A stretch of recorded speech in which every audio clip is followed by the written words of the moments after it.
और लकड़ियां काट कर पूरे दिन सोता रहता है। अरे तू तो उठकर एक गिलास पानी भी नहीं पी सकता। खेतों में क्या खाक काम करेगा? चल भाग यहां से।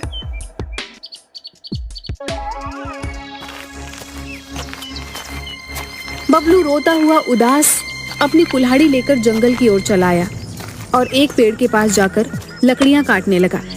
बबलू ने 3 घंटे बगैर रुके लगातार लकड़ियां काटी और अपने आप से रोते हुए बोला, अब मैं क्या करूं? अगर मैं सारा दिन मेहनत से काम करता रहूं तब भी मैं 50,000 रुपए नहीं जोड़ पाऊंगा। मैं अपने भाई का ऑपरेशन कैसे करवा पाऊंगा? काश मैं आलसी नहीं होता तो आज मुझे किसी के सामने हाथ फैलाने की जरूरत नहीं पड़ती। भैया सही कहते थे कि मेरा ये आलसी पर मुझे एक दिन बहुत बड़ी मुसीबत में फंसवाएगा। तभी उसके कानों में उसी साधु की आवाज टकराई। मैंने तुझसे कहा था ना कि मुसीबत तेरे सर पर मंडरा रही है, लेकिन तूने मेरी बातों को मजाक में उड़ा दिया। बबलू ने देखा कि उसके सामने वही साधु खड़ा हुआ था जो कुछ समय पहले उसे चेतावनी देकर गया था।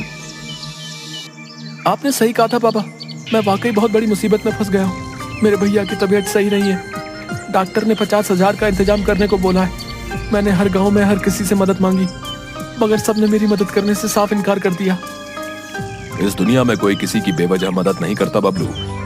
उन्होंने तेरी मदद इस वजह से नहीं की क्योंकि तू एक आलसी व्यक्ति है। उनको डर है कि कहीं उनके पैसे फंस ना जाएं। अब तू अगर किसी के सामने मेहनत की बात करेगा तो लोग तो तेरा मजाक उड़ाएंगे ही ना। आपने बिल्कुल सही कहा बाबा, लेकिन अब मैं क्या करूं? मैं वाकई अब अंदर से बदल गया हूं। मैं अपने भैया को बहुत चाहता हूं। उन्होंने मुझे कभी भी माँ और पिताजी की कमी महसूस नहीं होने दी। और मैं कितना निकम्मा भाई हूं जो अपने भाई का इलाज तक नहीं करा सकता। इतना कहकर रोते हुए बबलू फिर से लकड़ियां काटने लगा। साधु ने देखा कि बबलू अच्छी खासी लकड़ियां काट चुका था। साधु के होठों पर एक रहस्यपूर्ण मुस्कुराहट आ गई। उसने अपना हाथ पीछे किया और उसके हाथ में एक कुल्हाड़ी आ गई। ये ले, इससे लकड़ियां काट। क्या फर्क पड़ता है? क्या फर्क पड़ता है ये तुझे कुछ समय बाद समझ आएगा। बबलू ने वो कुल्हाड़ी उस साधु के हाथ से ले ली और साधु मुस्कुराते हुए वहां से चला गया। बबलू उस कुल्हाड़ी से लकड़ियां काटने लगा, मगर बबलू ने देखा कि वह कुल्हाड़ी हल्के से प्रहार से ही लकड़ी को चीर के रख देती थी।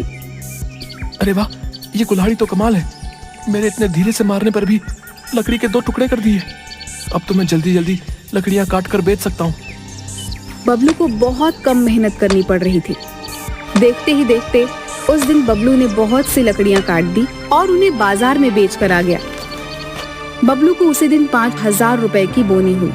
बबलू खुश होकर अपने आप से बोला, ऐसे तो मैं कुछ दिन में ही 50,000 रुपए का इंतजाम कर लूंगा।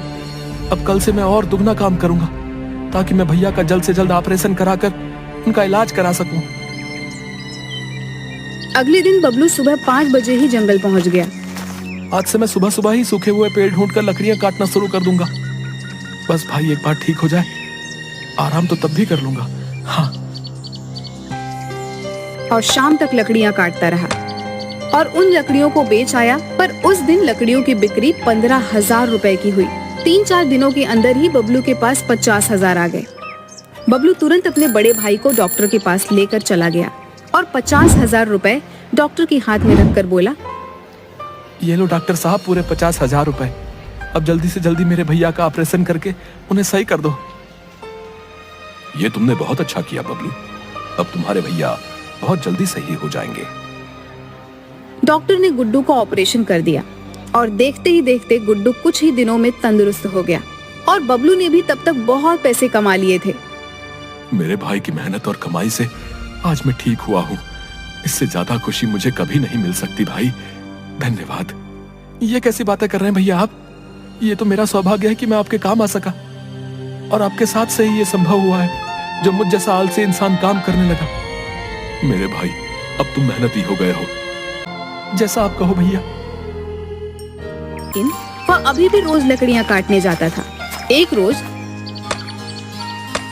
वह लकड़ियां काट रहा था कि तभी वह साधु वहां पर आ गया। उस साधु को देखकर बबलू उसके पैरों पर गिरकर बोला, ये आपकी उस कुल्हाड़ी का ही चमत्कार था साधु महाराज कि मेरे घर के हालात सही हो गए। मेरे भैया का ऑपरेशन हो गया और मैंने अब शहर में लकड़ी के फर्नीचर की दुकान भी कर ली है। ये सब इस कुल्हाड़ी का कमाल नहीं है बबलू। इस कुल्हाड़ी की तो खासियत बस ये है कि ये बहुत कम समय में लकड़ी को चीर देती है। ये सब तो तुम्हारी मेहनत और लगन का कमाल है। आलसी आदमी के हाथ में तुम चाहे जितनी भी दौलत दे दो, वो उसे कुछ ही दिनों में लुटा देगा। अगर तुम पहले की तरह आलसी होते तो यकीन मानो ये कुल्हाड़ी भी तुम्हारे किसी काम की नहीं हो। ये लो बाबा अपनी कुल्हाड़ी, अब मुझे इसकी कोई जरूरत नहीं। मैं समझ गया, मेहनत ही सफलता की कुंजी है। बबलू की बात पर साधु मुस्कुराते हुए वहाँ से चला गया। अब बबलू बहुत ज्यादा मेहनती है। आज बबलू अपनी मेहनत के दम पर एक सफल व्यापारी बन चुका है।